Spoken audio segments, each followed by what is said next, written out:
সে ছিল ডাকাত। তার নাম শুনলে ভয় পেত জমিদার, কিন্তু মাথায় হাত রাখলে চোখে জল আসত গরিবের। বাংলার ইতিহাসে সে ডাকাত না নায়ক, আজও লড়াই চলছে এই প্রশ্নে।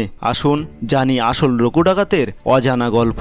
বাংলা সিনেমার সুপারস্টার দেব এবার এক নতুন রূপে আসছেন রঘু ডাকাত হয়ে। মুভি এখন মুক্তি পায়নি, কিন্তু নামটা আবার জেগে উঠেছে।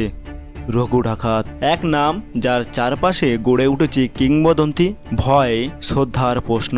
আজ আমরা দেব নয়, চলুন ফিরে যাই যখন রঘু নামে এক দরিদ্র কৃষকের ছেলে হয়ে উঠল বাংলার সবচেয়ে কুখ্যাত অথচ সম্মানিত ডাকাত। রঘু জন্মেছিল নদিয়া জেলার কৃষ্ণনগরের আশেপাশে কোনো এক গ্রাম। তার জন্মসাল সঠিকভাবে জানা যায় না, কিন্তু মনে করা হয় 1800 শতকের মাঝামাঝি। রঘু ছিল দরিদ্র পরিবারের সন্তান। তার বাবা ছিলেন কৃষক, কিন্তু জমিদারের অত্যাচার, খাজনা না দিতে পারা আর সমাজের বিচারে তার জীবন ছিন্ন ভিন্ন হয়ে যায়। এক ভয়ঙ্কর রাতে জমিদারের লাঠিয়াল এসে তার ঘর জ্বালিয়ে দেয়, মাকে অপমান করে, বাবাকে হত্যা করে। সেই রাতেই রঘুর জীবন মোড় ঘুরে যায়। সে শপথ নেয়, আমি ডাকাত হব, কিন্তু গরিবের নয়, অত্যাচারীর বিরুদ্ধে।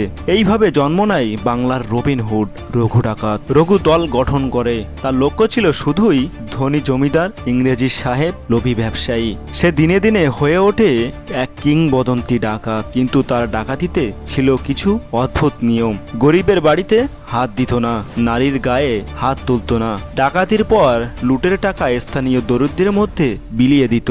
এই জন্য সাধারণ মানুষ তাকে ভয় নয়, শ্রদ্ধা করত। অনেকে তাকে দেবতা বলে ডাকত।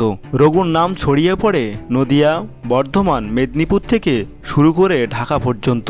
ইংরেজ সরকার তার মাথার দাম ঘোষণা করে। পুলিশ অভিযান চালায় বারবার, কিন্তু রঘু ছিল বুদ্ধিমান। সে ঘুরে বেড়াতো ছদ্মবেশে, বৃদ্ধ ভিক্ষুক, কৃষক, ফেরিওয়ালা, এইসব রূপে সে চলত। রঘুর জীবনের শেষ দিনটা ঘেরা রহস্যে। একটি গল্পের অনুসারে একদিন সে বউবাজার এক জমিদারের বাড়িতে ডাকাতি করতে গিয়ে ধরা পড়ে।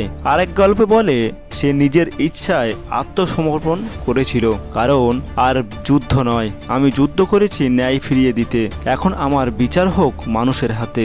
সে সময়ে আদালতে রঘুকে মৃত্যুদণ্ড দেওয়া হয়। তাকে ফাঁসি দেওয়া হয় কলকাতা এলবার্ট জেলে, বর্তমান প্রেসিডেন্ট জেল। মৃত্যুর আগে সে নাকি বলেছিল, আমি ডাকাত না, আমি ন্যায়ের বিরুদ্ধে এক অস্ত্র। রবীন্দ্রনাথ ঠাকুর পর্যন্ত তার গল্প লিখেছেন রঘু ডাকাত নামে এক ছোট্ট গল্প, যেখানে মানুষ হিসেবে তার মানসিক জটিলতা ও মহত্ব ফুটে উঠেছে। তাহলে প্রশ্ন, সে কি আসলেই ডাকাত নাকি সময়ে এক বিপ্লব? ইংরেজদের চোখে সে ছিল অপরাধী, জমিদারের চোখে সে ছিল আতঙ্ক, কিন্তু গরিব মানুষের চোখে সে ছিল এক নায়ক। আজ ইতিহাসের পাতায় তার নাম হয়তো ছোট্ট, কিন্তু লোকগানে কথায় মানুষের মুখে মুখে সে এক জীবন্ত চরিত্র। রঘু ডাকাত ডাকাত হয়েও হয়ে উঠেছিলেন বাংলার মাটির সন্তান।